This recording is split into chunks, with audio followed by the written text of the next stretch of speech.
Happy holidays, love bugs. Are you freaking out? Don't freak out. Come on. Come on. Please be true.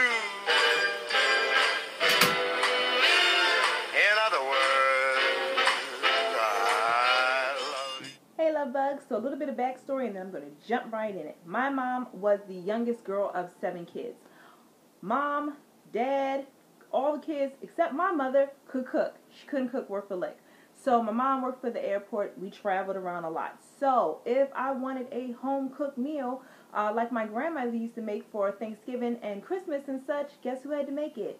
Yes, 12 and 13-year-old Tyne. So I learned a couple things. These are some tips and tricks that I have been learning since I was 12, cooking the big holiday meals for my family, and to this day still doing it to help you guys get through the holidays.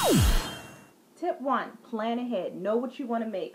Have your menu so you can go ahead and get those meats and things now and get them out of the way. 1, you don't want to be the last person at the end of the week or week before Thanksgiving trying to get a turkey or roast beef or whatever. And also, your grocery bill for these next months are going to go up some more because you're cooking more food for more people. So if you already have your turkey and things like that, you're not going to have to spend that extra money at the end of the month because you already got your high-priced meals and meats and things like that at the beginning of the month. Pinterest is awesome. Also, calling your family. If you know your family is coming over, you can send out a group text message like, hey, what does everybody have a taste for this year? And then just go from there. So definitely prep early. Get your stuff. So by the time Thanksgiving is coming, you do not have to be running around in anybody's shopping center trying to find anybody's anything. Because shopping and then going home to cook, yeah, no, it's not. Step 2.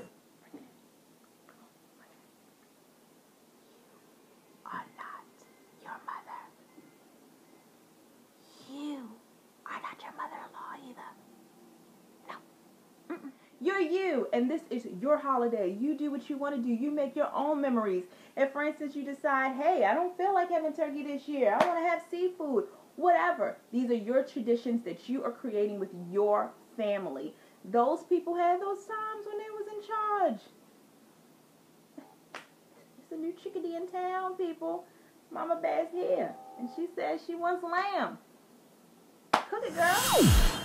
Now, even though you are not your mother or your mother-in-law, I do advise that it is best to call them. For instance, if they do make something that your husband particularly likes or your mom makes something that you particularly like, definitely call them and bring them in on the fun. They just want to make sure that everything is going smoothly. So, for instance, if your husband loves his mom macaroni and cheese, make a day of it. Go with her to the store. Let her help you pick out all the ingredients for the macaroni and cheese. She shows you how to make the macaroni and cheese. Maybe y'all could do like a prep day, a week or two before you make it or whatever.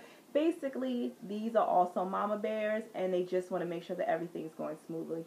I say let them help in some kind of way, because if you don't, they are going to call you a lot. All the time. Something crazy is going to happen. Just get ready. Breathe. Scream before it happens. But something crazy is going to happen. It is the holiday. You could be going to the grocery store. Somebody's going to try to elbow you for that last turkey leg to put in your greens. Whatever. Something's going to happen. Uncle Sam's going to come in, cut the turkey before dinner. The dog's going to try to get something. Something is going to happen. So breathe. It's the holidays. Wine is nice. Just put it out there. Cooking wine. Okay, you're going to laugh about it years later. Funny story, not so funny story. My first Thanksgiving, I made a turkey. So excited. Was up with my grandmother. My grandmother came home because this was actually my first Thanksgiving. So it was at my house with my grandmother, and my Aunt Bobby came over to help me. So we make all night making the turkey, blah, blah, blah. Who did Tyne wake up to? Yes, Aunt Bobby walking around with a turkey sandwich. It almost went down. It did. I was about to take her out. I was going to take her out, but, God is good. Get the kids involved. I don't care how old they are. I don't care how young they are. Get the kids involved if you can, because the best memories I have is making that turkey with my grandmother. Like, I just remember even when I was younger, I would help her with the turkey. My grandmother would make her turkey at night, and her whole thing was low and slow.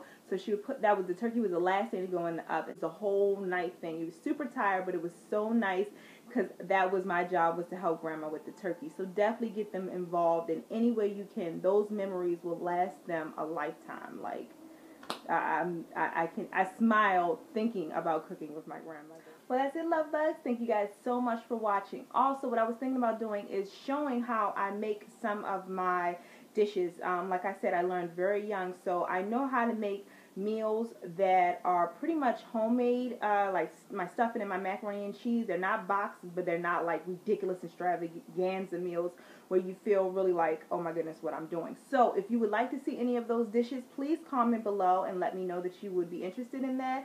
Also, don't forget to like, share, and subscribe. If you are new to my channel, I make and put up vlogs every Monday, Wednesday, and Friday. So if you like what you see, click subscribe so you can see me again.